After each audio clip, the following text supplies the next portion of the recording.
Vicky in Indiana is a theist, pronouns are she, her. And, well, Vicky, I'll just let you ask your question and say what's going on, because I'm not completely following based on the assessment here. So welcome, Vicky. You're on with Eric and Matt.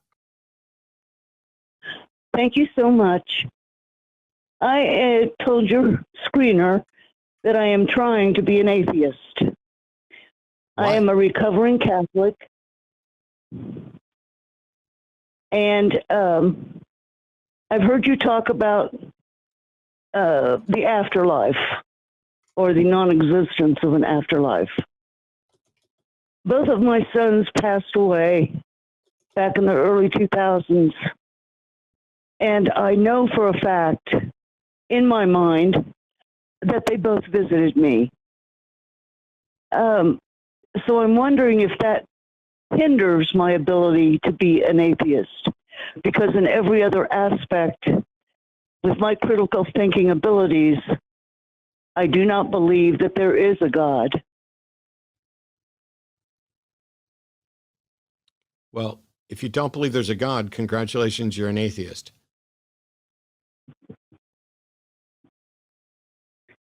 All right. And now, how do I belief in the afterlife? Belief in the afterlife doesn't necessitate a God either.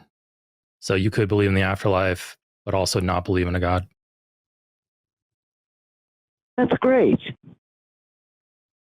But I just guess I thought maybe that was a problem. But it doesn't mean that your belief regarding an afterlife is warranted. It's not atheism that's relevant. No. When you said you're trying to become an atheist and the first thing out of my mouth was why, it's because that's not a goal. You don't have any choice. You are either convinced that a God exists, in which case you're a theist, or you are not convinced, in which case you're an atheist. It's not a goal. It's not something in pursuit. It's not something you need to try.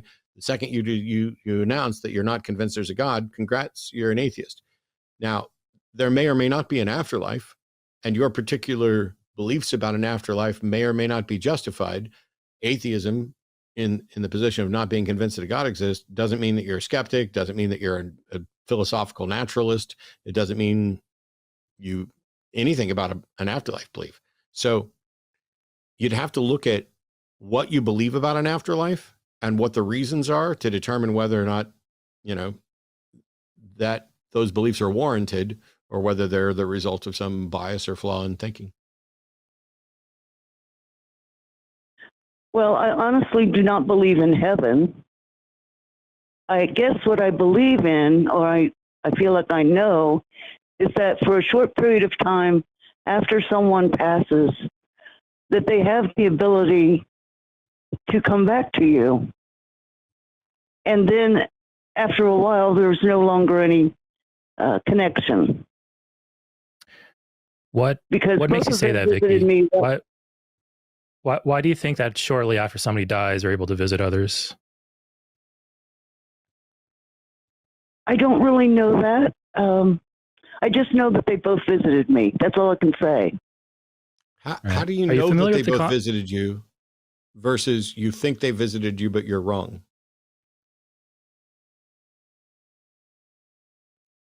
Well, I felt them with me. I felt their presence. I felt their voices. I heard their voices. And I also felt them touch me. So I need to ask you this, Vicky, because I don't know, maybe I'm turning over a new leaf. We could stop right now, and you don't believe there's a God, you're not convinced there's a heaven, you just have some vague notion about afterlife, and we could leave it there. But I can tell you that if we want to keep going on whether or not your belief in an afterlife or interactions with that is in any way reasonable, it could get very rough, especially since we're going to be talking about the unfortunate passing of both of your sons, or two of your sons in any case. And so when you say, oh, I felt their presence, I don't know what that means. I don't know what it means to feel someone's presence. And when you say you felt them touch you, I'm still wondering how you discern the difference between someone who's not alive touching you when they are not physical, so a non-physical thing doing something physical, I don't know how you detect or identify that, and how you determine that you're not imagining something or delusional, or that this isn't just, something your brain cooked up. So if you want to keep going, I will, but I've got difficult questions and I'm not trying to upset anybody. Maybe in Go other right words, ahead. Vicky, what Matt is asking is, can you entertain the idea that you might be mistaken about your interpretation of your experience? Yes, I'm willing to listen. Okay. That's good. So when you say that they touched you, what is that experience like, and how do you tell the difference between thinking that they touched you and being wrong about it, and them actually touching you? What's the mechanism that tells the difference? The only thing I can say is I could feel their touch, or it was one of them that touched me. The other one spoke to me in my ear. And it was the things they said that really convinced me that they were there. That's the best way I can put it. Did you hear this audibly, as if they were physically in the room, or did you feel it? Yeah. Did you hear that internally and just describe it as talking to you? Well, I answered them, so I did hear it audibly, yes. If somebody else was in the room with you, would they have heard it as well? I have no idea. So you're sitting there, and evidently you're convinced one son touched you and another one spoke to you. How do you know that it wasn't the same son doing both? Because of the way they presented themselves. Did you see them? No, I did not. So how did they present themselves? Well, my younger son passed first. My younger son was a pistol, to say the least. And both of my sons died from overdoses. The first son that died, the younger one, he stole medicine out of my home, took it to sell it, couldn't sell it, so he snorted it himself, and that's how he passed. And he knew that I was angry with him, or at least I think he knew that. That's why I'm saying he visited me the way he did. But he presented himself as a young, like a toddler. And I don't know why I got that impression, but he did say, "Do you know who this is?" when he supposedly came to me. I'm having son, difficulty following any of this, because you're talking about how they present themselves. And so you have a son that died, and you're claiming that he presented himself to you as a toddler, but not visually. I don't know what a toddler presentation is, that other than the visual. So what about, how do you know it was him presenting himself as a toddler? because of the tone of his voice, he sounded like a toddler.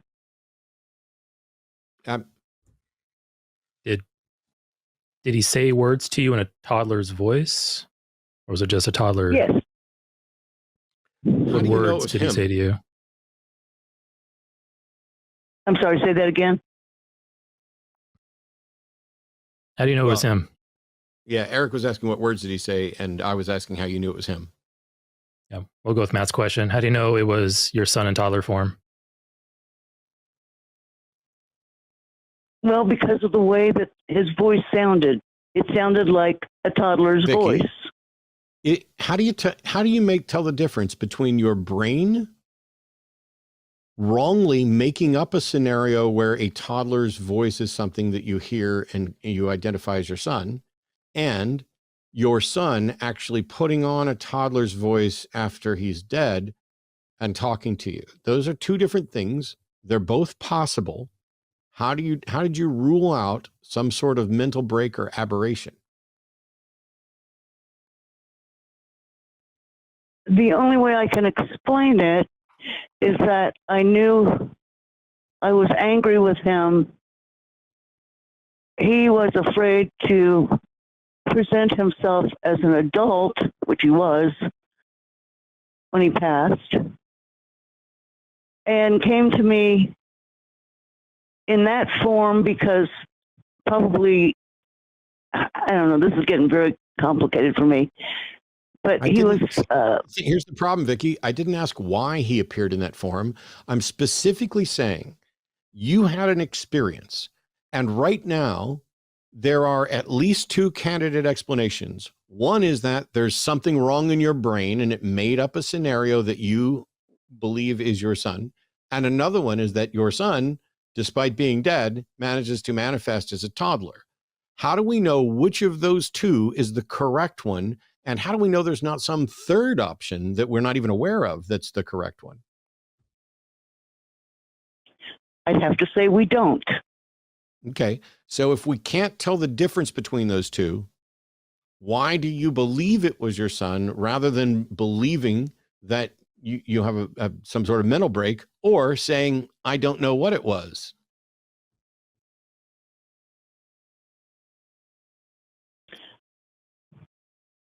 Oh, gosh. I guess I want to believe that it was. That's fine. But I really don't know. But would you say that it's rational to believe the things you want to when you don't have enough evidence to show that they're likely to be true? No, I wouldn't say that was rational at all. Me neither. And I appreciate that.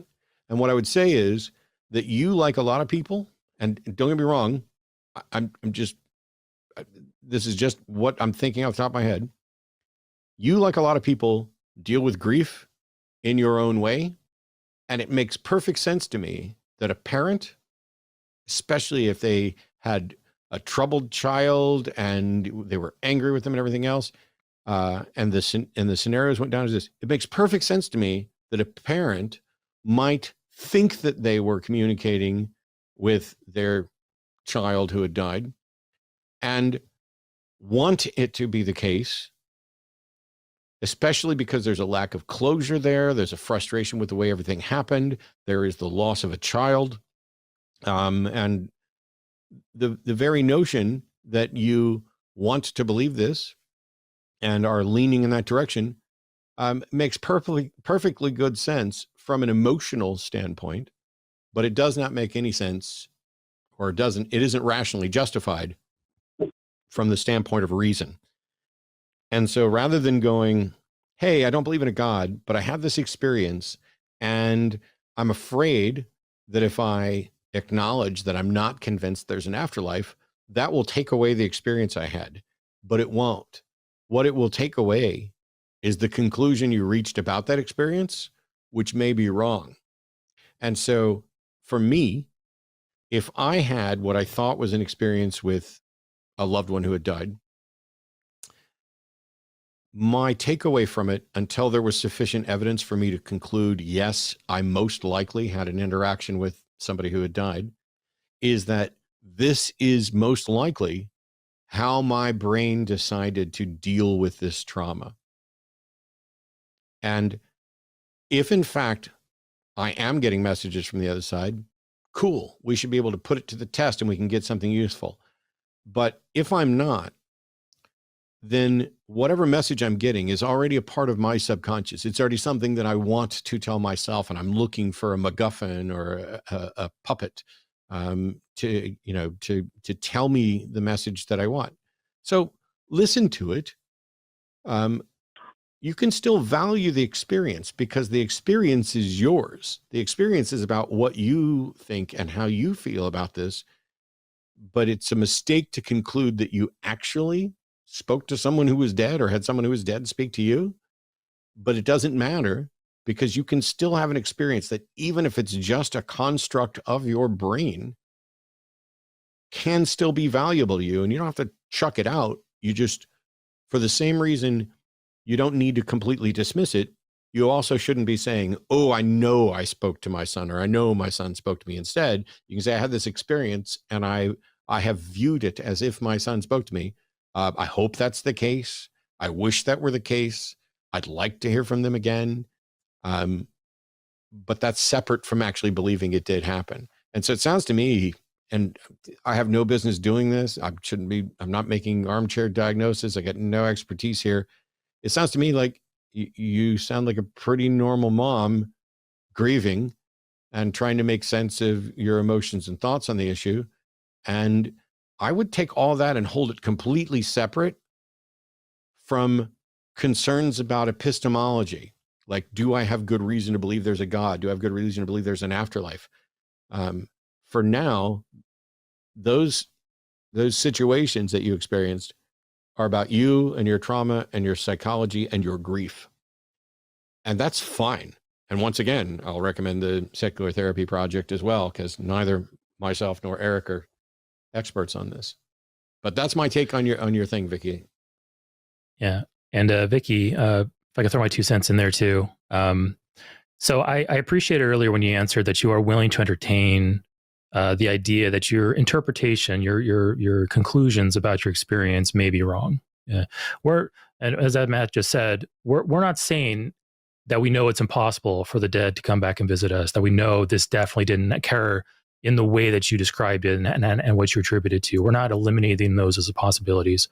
But we as skeptics, we look at the phenomenon and we go, what do we know that can commonly explain this? What are the things that we can look at that are most plausible in explaining the phenomenon? And I like to posit one of these to you right now. And I'm not sure if you ever looked this up or not, but have you ever heard of the term post-bereavement hallucination? Well, I haven't heard of it, but it sounds logical. Yeah, and this doesn't require post-bereavement hallucination is actually shockingly common amongst people. It doesn't involve mental breaks. It doesn't involve complete collapses of the psyche or mental breakdowns or anything like that. These are things that healthy, balanced people experience when they encounter or when they endure the death of a loved one or death of a close friend. In fact, there's another atheist YouTuber. He's mentioned this publicly, so I don't think he'd mind if I were to mention it. And I don't know him personally either. His name is Vice Rhino. He's an atheist YouTuber. His wife died suddenly a few years ago, and he himself experienced post-bereavement hallucinations. He heard her voice. He could feel her touch. And he looked at that phenomenon the same way that you're looking at that phenomenon and trying to figure it out and explain it, as you should. He looked at it and he said, you know what? I know that people experience these things. This is a very common thing. And I'm now experiencing it myself. And so he looked at the probabilities, the likelihood. He built his confidence levels in the different explanations. And as a skeptic and as an atheist, he leans away from the supernatural ones because we have very poor evidence for those types of phenomenon. And we have very good evidence for natural explanations like post-bereavement hallucinations, in more extreme cases, mental breaks, and even like things like false memories and imagination and just a grief-roasted brain desperately clinging towards any answer that can bring any type of hope. So it's up to you to obviously, it's a tragedy that you endured, 2 tragedies from what it sounds like. It sounds like you have a bit of healthy distance, time has passed, and you're able to look back and kind of more objectively reflect upon what's happened. It's up to you to be responsible and to look at that and go, what are the likelihoods of these different explanations? Am I considering all the possible explanations? Am I leaning towards explanations that are more common, more plausible, rather towards explanations that are less common, less plausible, but I perhaps have like an emotional a longing for, people lose loved ones all the time. I've lost loved ones. The desire to think that they're living on somewhere is strong, and that can cloud our judgment. So I implore you to look into that. Post-bereavement hallucinations. It happens in many, many, many people. As some studies show, up to 50 or 60% of individuals can experience this. And that's not 50, 60% of people have lost loved ones hallucinating or losing their minds. It's just a normal part of the grieving process that we humans go through. So I encourage you, look it up, recontextualize your experiences, and ask yourself, am I really going towards the more reasonable conclusion, or am I being drawn emotionally or irrationally towards one that I prefer to be true? What you're saying is very encouraging. May I mention one more episode? Sure. Yep. I had a friend who died not too far away. I mean, it happened within the last 2 years. And I was with him the night he died. And I did tell him, if you can come back, please do. Show me a sign. Well, I have a little nativity scene that I've always liked just because it's made out of wood. Not that like I said, I'm not religious, but I had not put it away. And this happened in the summertime. It was sitting on top of a bookshelf. And as I walked past the bookshelf, one of the figurines, which was in the back of this display, flew off of the bookshelf and landed at my feet. There was no one else in the room. I didn't hallucinate this because I picked it up and put it back where it was supposed to be. And I can't explain that one either. Cool. Neither can I. And if we can't explain something, then we shouldn't be reaching any conclusion about it, should we? Well, I guess not. Yep. Like, I could think of a bunch of different things that could potentially explain that, but I don't have any way to investigate it. What's weird though is that let's be as charitable about it as possible. What do you think that could possibly mean? Like, if you're going to attribute some significance to this figurine flying or moving off or falling off, whatever it is, what significance could that possibly be, and why would it be presented in that way?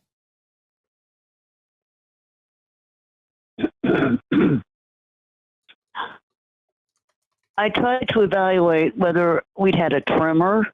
You know, sometimes things fall when you have a tremor. That didn't happen. And I was just totally confused and perplexed by it. I guess I attributed it to this man showing me that he was still, you know, watching me or in my life somehow. But I don't know of any other explanation for it. What are your explanations for it that you said you had? Well, maybe there was some banging on the wall that rattled things that you didn't hear. Maybe there was a mouse in the cabinet that knocked it over and tipped it, and you just didn't see that.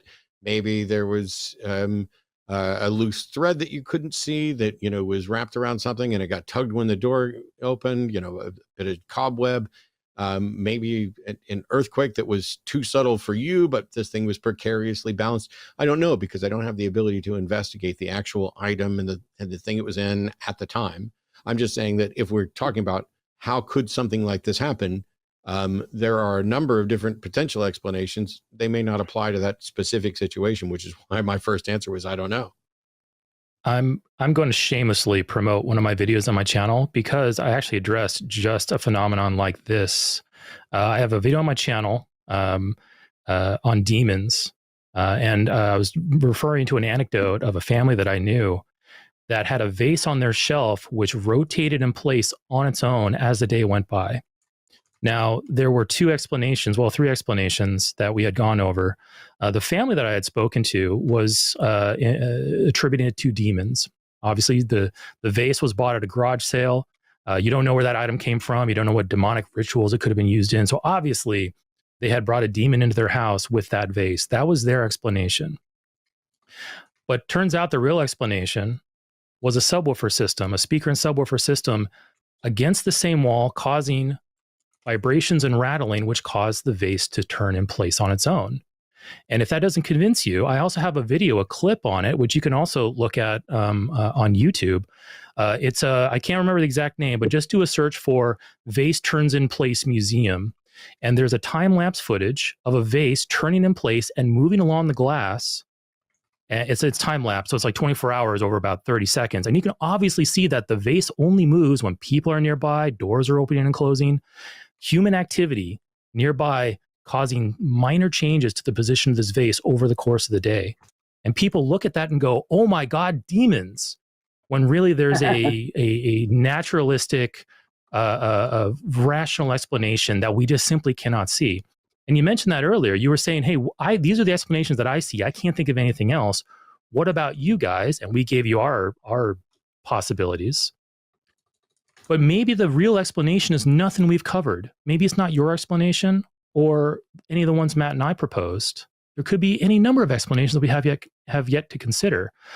The fact that we don't know the answer doesn't give us license to pick whatever answer we prefer, whether that be comforting or thrilling or exciting or whatever.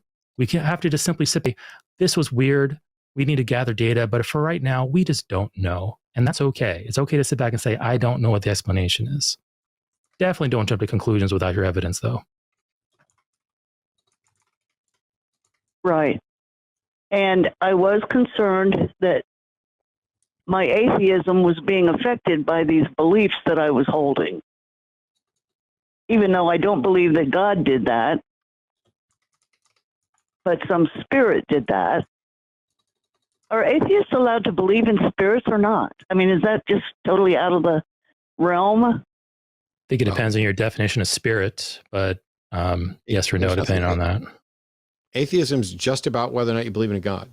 I'm an atheist in part because I'm a skeptic, which is why I also don't believe in spirits. I think the very concept of a soul is the single most obviously false notion that has ever been included in theism, because everything that we would attribute to a soul is something that is an identifiable feature of a functioning brain.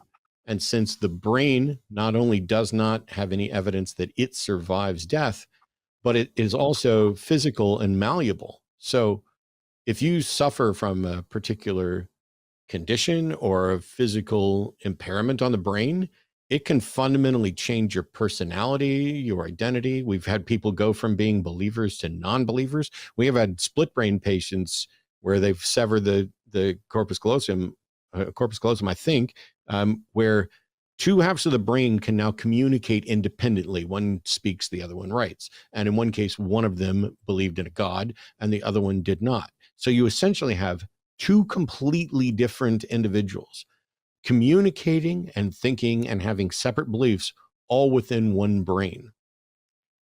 The math with souls doesn't make any sense. Nobody's ever presented any feature of a soul that is identifiable and provable that is anything other than an apparent manifestation of a functioning mind.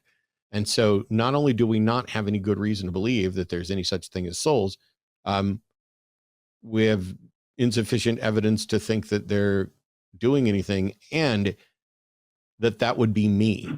Like, if I like chocolate ice cream and Doctor Who, and then I get hit in the head, and all of a sudden I hate chocolate ice cream and Doctor Who, but I like vanilla ice cream and The Bachelor, am I still the same person? Did something fundamentally change about my soul? And while it may seem silly to go with those preferences, since we know it can also impact reasoning and it can impact emotion and memory, it can also impact whether or not I'm a believer. So let's say I'm a Christian and I get whacked on the head, and after that I'm an atheist. How does that fit in a model of Christianity? Is my soul still a Christian, but my brain won't let it steer this ship as a Christian? Or did the damage to my brain somehow change the soul? There's nothing about any of this that makes any sense, except for we know there's a physical brain. We are exploring how and why it works. And we know that if you do damage to these portions of the brain, it will fundamentally change the person in this way. If you apply electrical current or certain chemicals or whatever else, you can impact people in the other way. And so I think the notion that there's a soul is flatly false, not just unproven, but almost certainly not true. I agree with you. I also want to say that I am an aficionado of Christopher Hitchens, the late Christopher Hitchens, and I have now become an aficionado of you, Matt, and whoever your guest speaker. Yeah. Here, let my last piece of advice to you be find somebody better than me. But I appreciate it. All right. Thank you so much for taking my call. Thanks, Vicky. I appreciate it. And consider reaching out to Recovering from Religion. There's other people going through the same thing. And also there's an organization called Grief Beyond Belief that might have resources for you. I'm very sorry about your loss. I appreciate your openness and answering the questions here. And I hope you find peace. Genuinely. Okay, thank you. I will look that up. Good night, Vicky. Oh. Hey, it's Jimmy Snow here. I'm the executive producer on the line with a fun fact. Did you know 100% of the hosts of this channel enjoy eating? It's true. And if you would like to help contribute to their ongoing addiction, you can do so by going over to Patreon or becoming a channel member. There are show-specific, host-specific tiers. Those are awesome. But also, you can leave a super thanks with a special little highlighted comment. You can like, comment, and subscribe. All of those will help fill our whittle bellies. By the way, check out some of this content over here. Algorithm, what next?